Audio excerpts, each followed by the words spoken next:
All right, guys, so I think I understand why these cars are not moving, right? Why Dodge dealerships are flooded with 2023s, Chargers, Challengers, Durangos, T-Rex, so on and so forth. I think it's because when you go back to 2015, from about 2015 to 2022, Dodge could do no wrong in the eyes of consumers, right? Charger, Challenger, RT, Scatpack, Daytona 392, SRT 392, TA 392, Hellcat, Red Eye, Jailbreak, Demon. Dodge could do no wrong. Whenever they drop one of these new iterations of their car, and I say iterations because the body never changed, the car never changed, the interior never changed, the engine never changed. They just gave you bigger supercharger, bigger airbox, a little bit of this, a little bit of that, and then they charged you $2,000, $3,000, $4,000, $5,000 more, right? Dodge could do no wrong in our eyes from the year of 2015 up to about 2022. Let's just keep it real here, right? Between 2022 and 23, I'll be honest with you, at that point, it kind of caught up with Dodge. And I say that to say, at the time that they decided that they were going to start doing these astronomical price hikes, right? Inflation, sending these cars through the roof, was around the same time that a lot of consumers, let's be honest here, by 2022, 2023, and now into 24, you see Scat Packs kind of everywhere. You see RTs everywhere. You see Hellcats, maybe not everywhere, but you see them on the road. There's no more mystique about these cars. Now, I love my Hellcat. I'm going to keep my Hellcat until I can't keep it anymore, you know?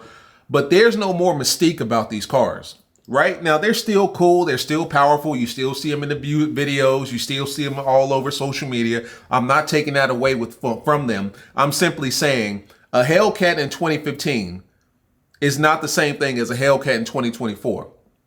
At this point, most Mopar owners have owned a RT, a Scat Pack, or a Hellcat at some point or another and have moved on, right? So the guys that own Scat Packs and Hellcats back in 2015, 2017, even 2020, those guys have moved on to other makes and models simply because, for one, Dodge is charging astronomical prices. We've already known that. But more importantly, the Charger and the Challenger hasn't changed at all from 2015 to 2024, with the exception of the wide body. And even with the wide body in 2020, it's identical to the wide body in 2024.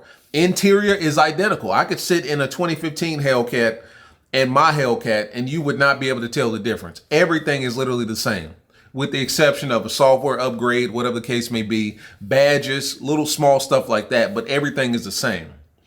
A lot of people that had Scat Packs and Hellcats in the 2015, 2018, 2020, those guys have moved on to other brands, right? Those guys have moved on to, I don't know, Chevy C8s, Mustang GT500s, even moved out of the muscle car industry altogether, right? They've got AMGs, McLaren, so on and so forth, if they're serious car guys.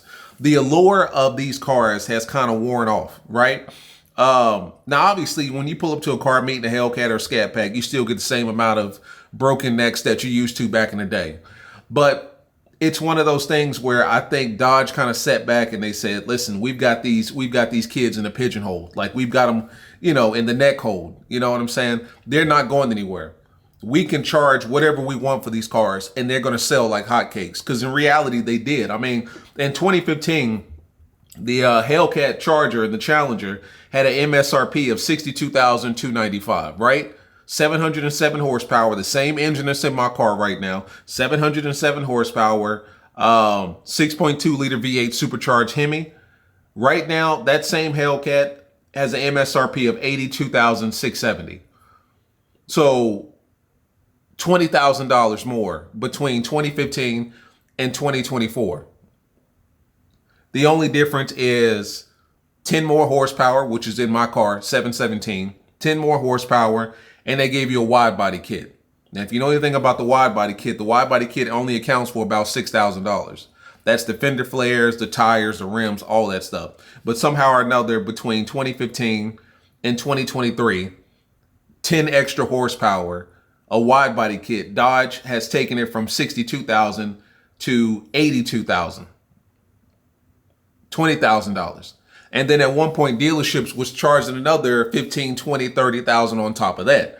So we're talking almost $50,000 over MSRP based on what you was paying in 2015. Now, of course, in 2015, they were probably charging, a dealer markup or whatever the case may be, but it wasn't anything close to what it is today or what it was at one point. They're no longer charging dealer markups. 2015 Scatpack had an MSRP of $39,995. Let that sink in. You were able to get a 4-door, 485 horsepower, naturally aspirated V8 Hemi Charger for $39,995. Now, of course, that's the base model, no bells and whistles, but even with the bells and whistles, you should be able to get away maybe $45,000. 2023 Scatpack right now has an MSRP of $51,925. And then when you throw the bells and whistles on there, we're talking 55, 56. I'm looking at my city right now. I see a Super B Charger RT Scatpack wide body for $70,000. I see a lime green, which is the shaker, for $74,450. You know what I mean? But nothing has changed about the Scatpack whatsoever, with the exception of the wide body kit, which I already told you was a $6,000 option. Between the year 2015 to 2022, Dodge could do no wrong. These cars were selling out like crazy. You were lucky if you went to a Dodge dealership between 2015 and 2022 and actually saw a Scatpack or a Hellcat on the lot, right? That's how bad these cars were moving. That's how quickly they were moving. Like, as soon as they hit the dealership, like, I'll be honest with you, with my 2020 Scatpack, my homegirl who I bought my car from, she hit me up on a Friday afternoon and she was like, we just took delivery of our dealership's first set of wide body Chargers. By Monday, I went and bought it. You know what I mean? It hit the dealership lot Friday, right? It was pretty much for sale Saturday morning because, they had to do the inventory and clean it and all that stuff and get it out of customer mode or whatever, or shipping mode, right? By Saturday, it was on the lot. By Monday, it was gone because I was up there. Like, that's how quickly those cars were moving back in the day. Dodge could do no wrong. Now, Dodge was giving out, making maximum profit for minimum effort. And I say that to say, the 2020 Charger Scatpack is the exact same as the 2015 with the exception of the wide body kit. Interior is the same, engine is the same, performance is the same, everything's the same. You know what I'm saying? But somehow or another, the price went up, which I understand because obviously you got to factor in the wide body kit. But, it was just one of those things where Dodge could do no wrong. They would give you little Stars and Stripes editions, right? They would give you a crazy Stars and Stripes edition package. They would give you, what other packages did they give you? I think they gave you some sort of military package. They would give you the Hemi orange package. They would give you the Mopar blue package, which was basically the exact same car, exact same engine, exact same body and interior, but it's got blue pinstripes on the outside. And that's another $5,000. And we ate it up. Between 2015 and 2022, whatever special edition Chargers and Challengers Dodge gave us, we ate it up and we didn't ask no questions. In 2022, I remember, like, it was so bad between these cars flying off the lot and being stolen that my dealership would take all of their Scatpacks and their SRTs, right? They would have to put them on the inside of the dealership, and then they would hide the keys, the key fobs, in a completely different building down the street. Like, that's how bad it is, because people was coming in and stealing these cars literally off of the dealership lot, as well as, in the dealership building. Like, that's how bad people wanted these cars. But now, the mystique has wore off about these cars. If you're a Mopar guy, and you've been a Mopar guy for a while, because a lot of you guys are Mopar guys, and you may have never owned a RT or a Scat or a Cat, which I understand. So you're still waiting on get your hands on a Scat or a Cat, which is fine. But it's like, for the diehard Mopar guys that have been Mopar guys since 2015, you guys have already owned Scatpacks and Hellcats from back then. And at this point, you're leaving Dodge altogether because you're, between the theft rate, right? Having to look over your shoulders every single time you lock your car and walk away from it, which is a hassle. Let's just be real here. Between the negative attention that these cars draw, let's just be real here, between police and things of that sort, and the fact that these cars are just so damn expensive, right? And 9 times out of 10, if you treated your car correctly, it should have appreciated to a certain point that you could probably get just as much, if not more money than what you paid for it in 2018 or 2019 or 2020. A lot of people have sold their Scats and Cats and moved on elsewhere. They left Dodge, moved on to Chevy, Ford, or moved out of the muscle car, genre altogether. They're in AMGs, McLarens. I got one homeboy that went from a Scat Pack Charger to an AMG Mercedes. Like, I'm not going to tell him that that's a bad deal. You went from a Scat Pack Charger, a Dodge product, a Chrysler product, a Mopar product, to a AMG Mercedes. That's an upgrade all day long. You know what I mean? And it's a lot of these cars have just lost their allure, their mystique. And unfortunately for Dodge, a lot of things happened at the same time, and it didn't benefit Dodge at all. Number one, people started to lose interest in these cars, right? And Dodge decided to jack up the prices on these cars at the same time. And it just so happened that this was going to be the last year. And I think Dodge had it in their mind, like, listen, we're going to make a killing this last year. We're going to go out with a bang. We're going to hit them for everything that we can. We're going to hit them in the pockets. And so much stuff has gone on between now and then. Like I said, they've lost the mystique, expensive, inflation, just the current status of our economic status in this country. People don't have 60, 70, 30, 60, 70, 80, $90,000 to just be throwing towards a car right now. You know what I mean? Eggs is through the roof. Bacon is through the roof. Gas prices are through the roof. Gas prices have always been relatively stable, but for some reason they're going up again. Real estate market is through the roof. People have other more important life decisions to make than to put $80,000 into a Scat Pack or $90,000 into a Hellcat. And it just so happened that all of those things coupled together has made for a really bad 2023 going into 2024 for Dodge. You know what I mean? Like, I've never seen it this bad before, in the sense that I've never seen dealerships just flooded with SRT products. Like, it's so bad at this point, people aren't even trying to steal them off the lot anymore. Like I said, like, it used to be so bad in 22, 21, post-pandemic, that people didn't, these dealerships would not leave their SRT products on the lot. They put all of their SRT products inside of the dealership. You know what I mean? And that was just status quo. Like, every dealership that I went to, you would walk in, you would see all of the Scats and Cats, Durangos, T-Rexes, the whole nine. And you would talk to, one of the salesmen, and you would say, hey, listen, I want to test drive this. They would have to go to a whole nother building to get the key, because it's like, we can't have the key and the car in the same building out of fear of, what do they call it? That relay attack where they take the signal from the key fob and start the car. That's how bad it was. But now you go to any Dodge dealerships, wide body, slim body, jailbreak Hellcat, red eye Hellcat, T-Rex, Durango Hellcat, just right there on the lot.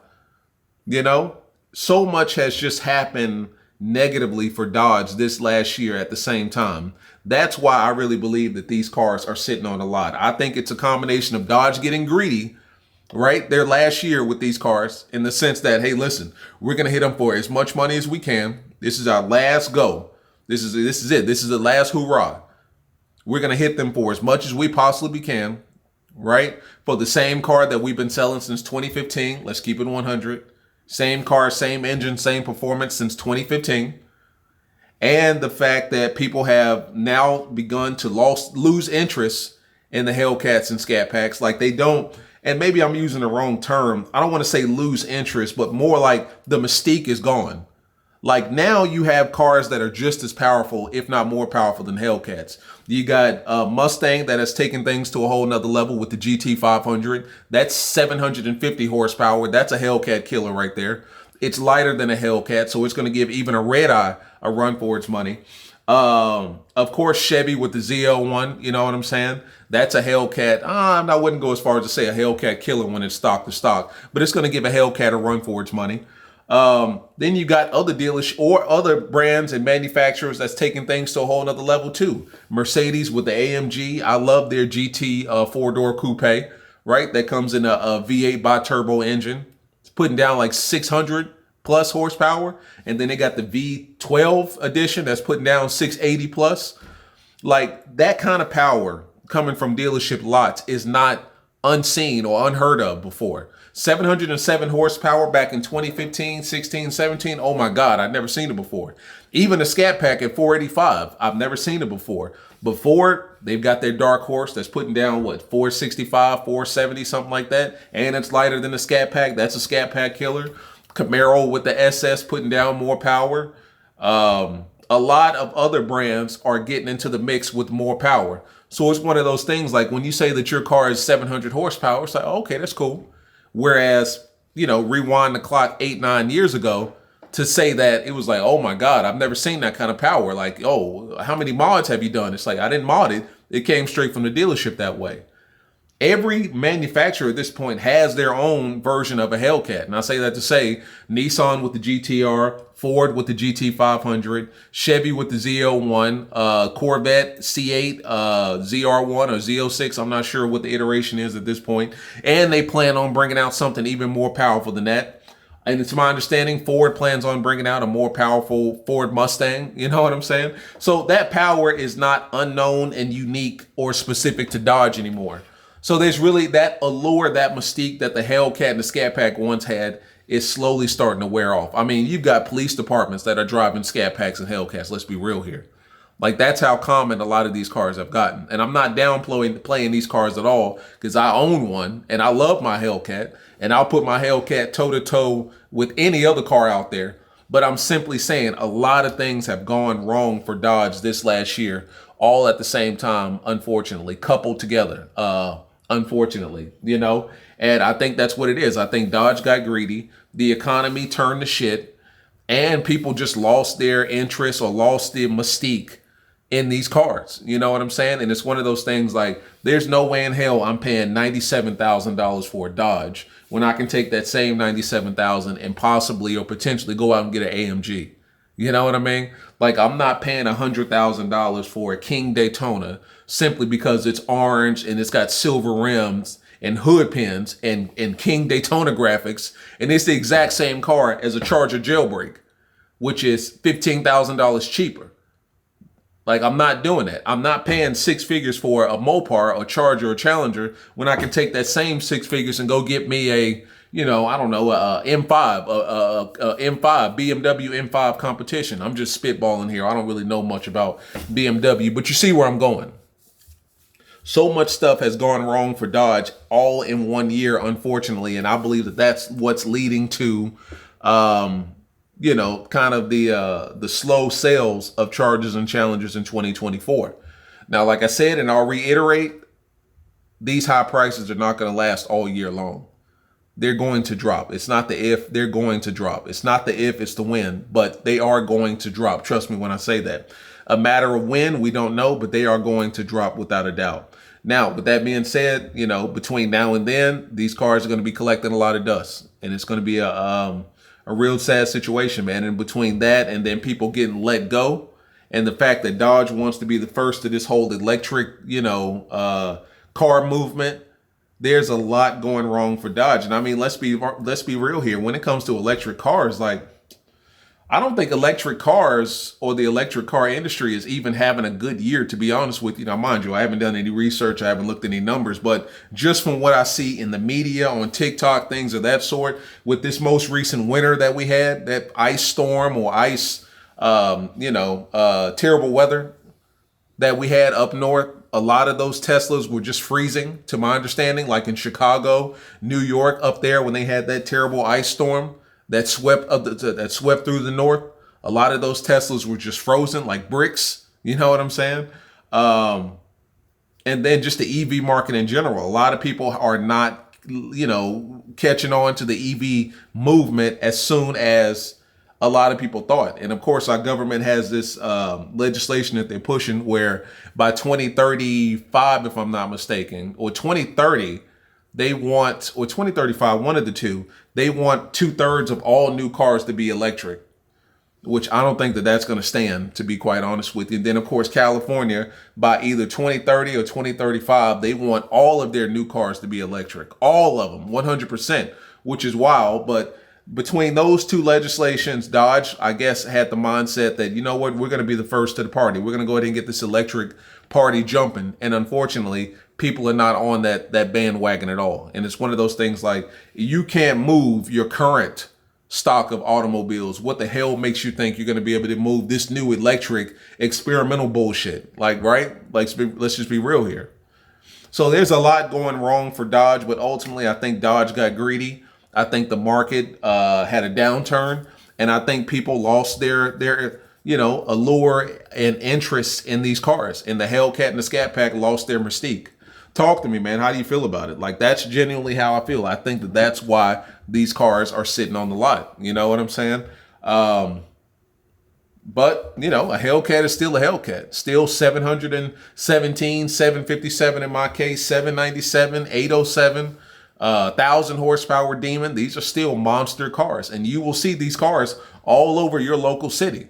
And I say that to say there's still a great interest in them. It's just the interest isn't enough to kind of supersede the price, if that makes sense. Like, you know, I'm interested in buying a Hellcat, but I'm not $107,000 interested in buying a Hellcat. I want a Scat, but I'm not $75,000 interested in the Scatpack. You know, I'm more like 55 or 59, you know, or 61 max, but not 79 for a Scatpack. No, sir. So that's where I'm at with it. Talk to me, man. Like, subscribe, comment. Tell me, how do you feel? Like, why do you believe that Dodge is in the shape that they're in now? They're firing employees. Cars are sitting there collecting dust. These are the same cars that if you rewinded a year would be gone. One way or another, sold or stolen, but gone, needless to say. I don't know, man. Talk to me. See you guys in the next one, man. Peace.